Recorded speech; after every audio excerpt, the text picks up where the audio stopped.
Assalamualaikum warahmatullahi wabarakatuh. Selamat pagi siswa-siswi SMP Negeri 2 Puncu, khususnya kelas 9. Salam Pancasila. Baik anak-anak, pada pertemuan kali ini kembali lagi akan menjelaskan materi bab 6 tentang bela negara dalam konteks Negara Kesatuan Republik Indonesia. Kalau beberapa minggu yang lalu Ibu sudah menjelaskan tentang materi subbab A dan subbab B. Sekarang kita masuk di materi subbab C dan subbab D, yaitu tentang perjuangan mempertahankan Negara Kesatuan Republik Indonesia serta semangat dan komitmen mengisi dan mempertahankan NKRI. Kita masuk yang pertama tentang perjuangan fisik mempertahankan Negara Kesatuan Republik Indonesia. Yang pertama, insiden bendera di Surabaya.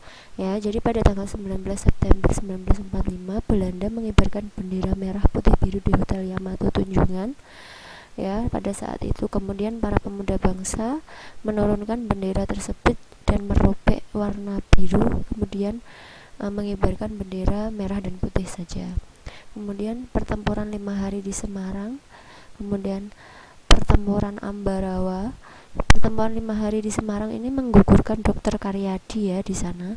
Kemudian pertempuran Ambarawa itu dilatar belakangi kedatangan Inggris di Semarang.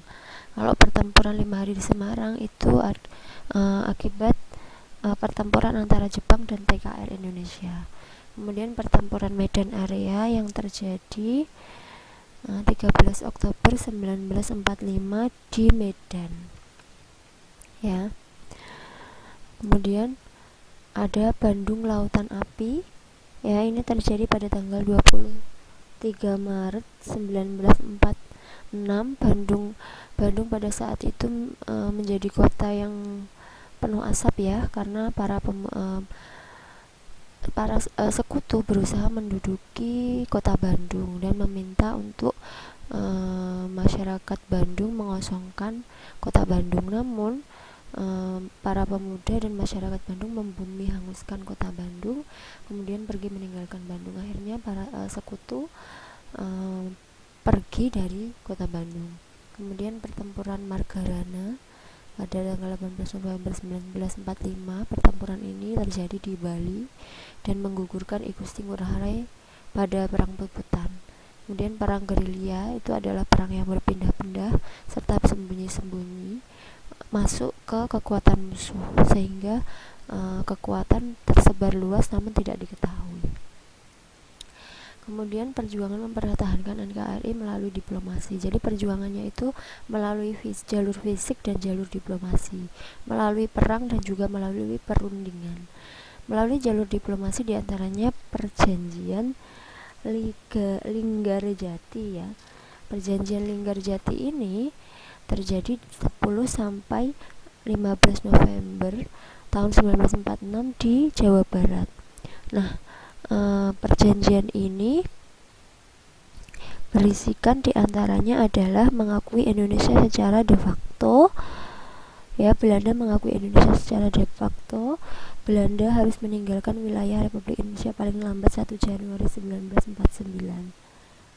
Kemudian Belanda dan Indonesia sepakat membentuk negara RIS, Republik Indonesia Serikat. Kemudian perjanjian Renville. Perjanjian Renville ini terjadi di kapal Amerika. Isinya diantaranya Belanda tetap berdaulat sampai terbentuknya Republik Indonesia Serikat. Republik Indonesia sejajar kedudukannya dalam Uni Indonesia Belanda. Nah, pada perjanjian Renville ini kondisi Indonesia semakin terpojok ya, wilayah Indonesia semakin sempit dan sebagainya. Kemudian perjanjian perundingan Roem-Royen.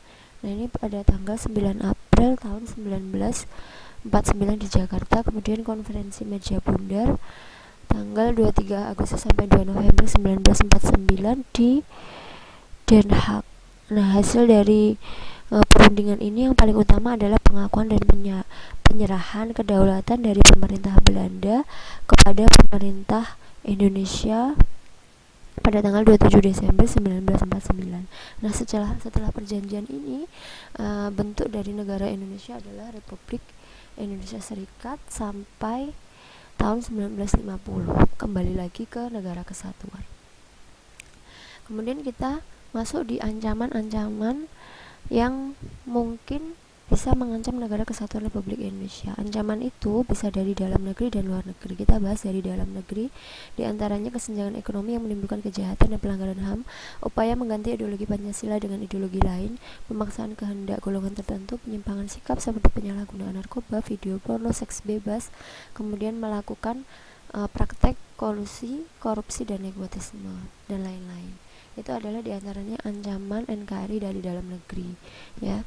Kalau dari luar negeri, diantaranya ancaman ideologi, yaitu masuknya ideologi lain seperti liberalis, komunis yang bertentangan dengan nilai-nilai Pancasila. Kemudian ancaman politiknya, ikut campurnya negara lain dalam masalah Indonesia seperti masalah HAM, ya. Kemudian ancaman ekonomi, yaitu adanya perdagangan bebas menyebabkan produk lokal semakin tergerus, sehingga memunculkan bangsa Indonesia sendiri tidak menyintai produk dalam negeri, tapi cenderung mencintai produk luar negeri. Nah, ini namanya penjajahan dalam bentuk lain, ya, penjajahan dalam bentuk ekonomi. Kemudian ancaman sosial budaya, peredaran narkoba, film porno dan lain-lain yang menyebabkan nilai-nilai budaya di Indonesia itu semakin tergerus, semakin luntur. Ancaman pertahanan, pelanggaran wilayah kapal militer, perdagangan narkoba internasional dan lain-lain. Ya, itu adalah beberapa ancaman dari luar negeri. Kemudian semangat dan komitmen dalam mengisi dan mempertahankan negara kesatuan Republik Indonesia. Subbab D, ya, ini masuk subbab D. Ya. Yang pertama, upaya mengisi dan mempertahankan NKRI, yaitu diantaranya bentuk keikutsertaan warga negara dalam upaya bela negara, diantaranya, ya, ini berkaitan dengan bentuk-bentuk bela negara. Bu Rani sudah pernah jelaskan. Pendidikan kewarganegaraan, ya, meliputi civic skill, civic knowledge, dan civic disposition. Civic skill itu artinya pengetahuan kewarganegaraan. Civic skill itu sikap kewarganegaraan. Civic knowledge itu pengetahuan kewarganegaraan. Kemudian civic disposition itu adalah watak dari kewarganegaraan.